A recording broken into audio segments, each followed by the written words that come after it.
আলহামদুলিল্লাহ। আজকে আমরা এখানে একত্রিত কেন হয়েছি এই বিষয়টি আপনারা সকলেই জানেন। গত 16 বছরে যেই স্বৈরাচার বাংলাদেশ থেকে পালিয়ে গিয়েছে গত অগস্ট মাসের 5 তারিখে, সেই স্বৈরাচার গত 16 বছরে সারা বাংলাদেশে লক্ষ লক্ষ পরিবারকে নির্যাতিত করেছে।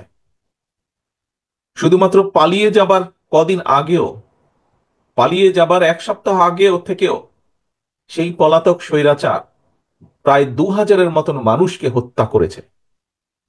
পালিয়ে যাবার কয়েকদিন আগেও ক্ষমতা ধরে রাখতে প্রায় 30,000-এর কাছাকাছি মানুষকে সে বিভিন্নভাবে জখম করেছে, বিভিন্নভাবে নির্যাতন করেছে। প্রিয় ভাই বোনেরা, এই যে গোলাম রাব্বানী, এই মানুষটি কে ছিল? মানুষটি একজন সাধারণ মানুষ ছিল। মানুষটি একজন রাজনৈতিক কর্মী ছিল। তার দোষ কি ছিল? তার দোষ ছিল সে দেশের মানুষের যেই অধিকার, কথা বলার অধিকার বলি আমরা, ভোটের অধিকার বলি আমরা, অর্থাৎ মানুষের যে অধিকার, ওই যে পালিয়ে গেছে যে 5 তারিখে স্বৈরাচার, সে সেই অধিকারকে দাবিয়ে রাখতে চেয়েছিল। প্রিয় ভাই বোনেরা, যারা আমাদের ভাইরা শহীদ হয়েছে তাদেরকে আমরা ফিরিয়ে আনতে পারবো না। যারা বিভিন্নভাবে ক্ষতিগ্রস্ত হয়েছেন, আমাদের যে সকল ভাইরা বোনেরা ক্ষতিগ্রস্ত হয়েছেন, বিভিন্নভাবে পঙ্গুত্ব নির্যাতনের শিকার হয়েছেন, পঙ্গুত্ব বরণ করেছেন, তাদেরকে হয়তো চিকিৎসার মাধ্যমে আমরা কাউকে কাউকে সুস্থ করে সম্পূর্ণভাবে সুস্থ করতে পারবো, কাউকে কাউকে হয়তো কিছুটা হলে আমরা সুস্থ করতে পারবো। যেই পরিবারগুলো বিভিন্নভাবে ক্ষতিগ্রস্ত হয়েছে, আপনারা সহ বাংলাদেশের মানুষ যাদের পক্ষে সম্ভব, সেই মানুষগুলো যদি এই পরিবারগুলোর পাশে আমরা যার যতটুকু সামর্থ্য আছে তা নিয়ে যদি আমরা পাশে দাঁড়াই, তাহলে সেই পরিবারগুলো আগামী যে কয়দিন বেঁচে থাকবে কিছুটা হলেও ভালো থাকবে। প্রিয় ভাই বোনেরা, আজ স্বৈরাচার পালিয়ে গিয়েছে। বাংলাদেশ, বাংলাদেশের মানুষ এখন স্বৈরাচার মুক্ত।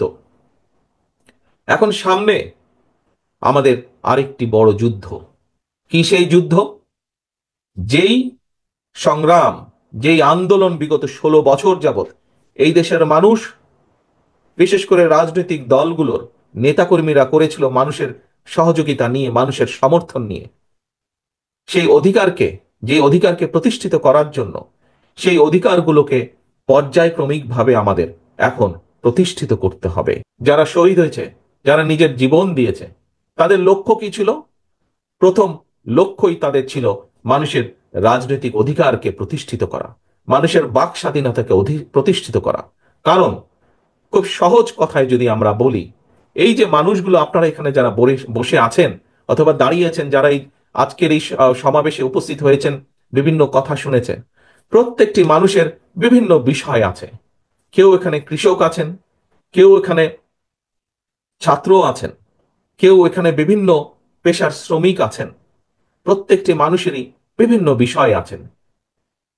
এখন এই মানুষগুলোর বিভিন্ন রকম বিষয়ের মধ্যে বিভিন্ন রকম সমস্যা আছে।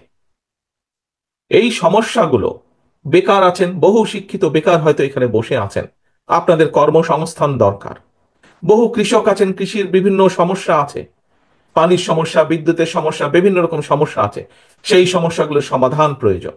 প্রাইমারি স্কুলের শিক্ষক বা হাই স্কুলের শিক্ষক আছেন, শিক্ষকদের বিভিন্ন সমস্যা আছে, হয়তো বেতন সমস্যা আছে, স্কুলের চাল ভাঙা সমস্যা আছে, সেগুলো ঠিক করা প্রয়োজন। ছাত্র ছাত্রীরা আছেন, তাদের বিভিন্ন শিক্ষার উপকরণ সহ বিভিন্ন বিষয় আছে যেগুলো সমস্যার সমাধান করা প্রয়োজন। সামগ্রিকভাবে এলাকার মানুষের বিভিন্ন রকম অসুবিধা সুবিধা থাকতে পারে। এই সুবিধা অসুবিধাগুলোকে দূর করতে হবে আমাদের। এবং এই সমস্যার যদি সমাধান করতে হয়, কৃষকের সমস্যার সমাধান যদি করতে হয়, অথবা সমস্যা অন্তত কমিয়ে আনার উদ্যোগ যদি গ্রহণ করতে হয়, শিক্ষার যদি সমস্যা কমিয়ে আনার উদ্যোগ গ্রহণ করতে হয়, এই যে এতগুলো মানুষ আপনারা এখানে আজকে উপস্থিত হয়েছেন, প্রত্যেকটা মানুষেরই স্বাস্থ্য সংক্রান্ত বিষয় একটি আছে, গুরুত্বপূর্ণ বিষয় জীবনের। এই মানুষগুলোর যদি স্বাস্থ্য সেবা কম বেশি নিশ্চিত করতে হয়, যাতে করে একজন মানুষ, সে নারী হোক পুরুষ হোক, যে কোনো বয়সেরই হোক মানুষ, সে যদি অসুস্থ হয়, সেই মানুষটা যাতে ঠিক মতন ডাক্তারের পরামর্শ পায় বা চিকিৎসা পায়, ঠিক মতন যাতে ওষুধ দিতে পারে, এরকম অনেক কিছু বিবেচনা যদি করতে হয়, তাহলে এই সমস্যাগুলো সারা দেশেই কম বেশি মানুষের আছে। দেশের বহু সমস্যা আছে। এই সমস্যাগুলোর পর্যায়ক্রমিকভাবে আমাদের সমাধান করতে হবে। এখন এই সমাধানগুলো করতে হলে নিশ্চয়ই কাউকে তো থাকতে হবে যারা আপনাদের এই সমস্যার সমাধানগুলোর কথা তুলে ধরতে পারে। গোলাম রাব্বানিরা চেয়েছিল দেশে এমন একটি সিস্টেম দেশে থাকুক, এমন একটি ব্যবস্থা দেশে ধীরে ধীরে গড়ে উঠুক, যাতে করে আপনাদের সমস্যাগুলো, এলাকার মানুষের সমস্যা, সমগ্র দেশে গ্রামে গঞ্জে শহরে ছিটিয়ে থাকা হাজারো কোটি লক্ষ কোটি মানুষের যে সমস্যা, সেই সমস্যাগুলো নিয়ে যাতে কিছু মানুষ কথা বলতে পারে এবং সরকার যাতে বাধ্য থাকে দেশের সমস্যাগুলো সমাধান করার। মানুষ মানুষের কথা বলবে, সেই কথাগুলো যাতে ঠিকভাবে বলতে পারে এবং সেই কথাগুলো যাতে যেখানে পৌঁছানো উচিত সেই পর্যন্ত পৌঁছাতে পারে। এই ব্যবস্থাটাই গোলাম রব্বানী সহ আরো হাজারো মানুষ যাদেরকে হত্যা করা হয়েছে, গোলাম রব্বানী সহ, গোলাম রব্বানীর পরিবার সহ আরো লক্ষ লক্ষ পরিবার যারা নির্যাতিত হয়েছে, সেই পরিবারগুলোর সেই পরিবারগুলো এই ব্যবস্থাটাই নিশ্চিত করতে চেয়েছিল, যাতে আমরা একটা দেশ গড়ে তুলতে পারি, যেই দেশে হয়তো মানুষের অভাব অভিযোগ কিছু দুঃখ কষ্ট থাকবে, কিন্তু সামগ্রিকভাবে সেই দেশের শিক্ষার্থীরা যাতে সঠিকভাবে শিক্ষা পায়। সামগ্রিকভাবে একটি দেশ গড়ে তোলা, যেই দেশের কৃষকরা, হয়তো সব সমস্যার সমাধান করা যাবে না, তারপরেও কৃষকরা যাতে সময় মতন বীজ সার পায়, একটি স্বাভাবিক মূল্যের মধ্যে যাতে বীজ সার পায়, যাতে কৃষকরা তাদের পণ্য দ্রব্য একটি স্বাভাবিক মূল্যে বিক্রয় করতে পারে, মানুষ যাতে তার স্বাস্থ্য সেবা স্বাভাবিকভাবে কম বেশি স্বাস্থ্য সেবা পেতে পারে, মানুষ রাস্তাঘাটে চলাচল করার সময় যাতে একটি স্বাভাবিক নিরাপত্তা থাকে সমগ্র দেশে, প্রতিটি গ্রামে অঞ্চলে জায়গায়। এইরকম একটি বাংলাদেশ আমরা গড়ে তুলতে চাই প্রিয় ভাই বোনেরা। গোলাম রাব্বানীরা তাই চেয়েছিল, সেই কথাগুলোই বলতে চেয়েছিল, কিন্তু সেদিনকার সেই স্বৈরাচার গোলাম রাব্বানীদের কথা বলতে দেয়নি, গোলাম রাব্বানীদের কথা শুনতে চায়নি। এ কারণেই তারা হাজার হাজার গোলাম রাব্বানীকে হত্যা করেছে, এ কারণেই তারা লক্ষ লক্ষ পরিবারকে নির্যাতিত করেছে। প্রিয় ভাই বোনেরা, আজ সময় এসেছে, পরিবর্তিত হয়েছে অবস্থা।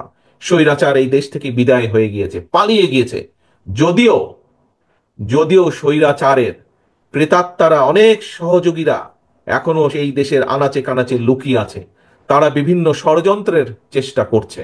কিন্তু আমরা আজ এখানে একত্রিত হয়েছি, আপনাদের মতন এরকম কোটি কোটি মানুষ যারা দেখতে চায় বাংলাদেশকে একটি স্বাভাবিক অবস্থার মধ্যে, যেখানে যেখানে একজন বেকার যুবক, শিক্ষিত হোক, অল্প শিক্ষিত হোক, অর্ধশিক্ষিত হোক, একজন বেকার যুবককে তার কর্মসংস্থানের জন্য বেশি বেগ পেতে হবে না, যেখানে শিক্ষার্থীকে তার শিক্ষার জন্য টেনশনে থাকতে হবে না, যেখানে রাতের বেলায় হোক দিনের বেলায় হোক মানুষ পথ দিয়ে হেঁটে যাবার সময় কম বেশি নিশ্চিন্তে নিরাপদে হেঁটে যেতে পারে।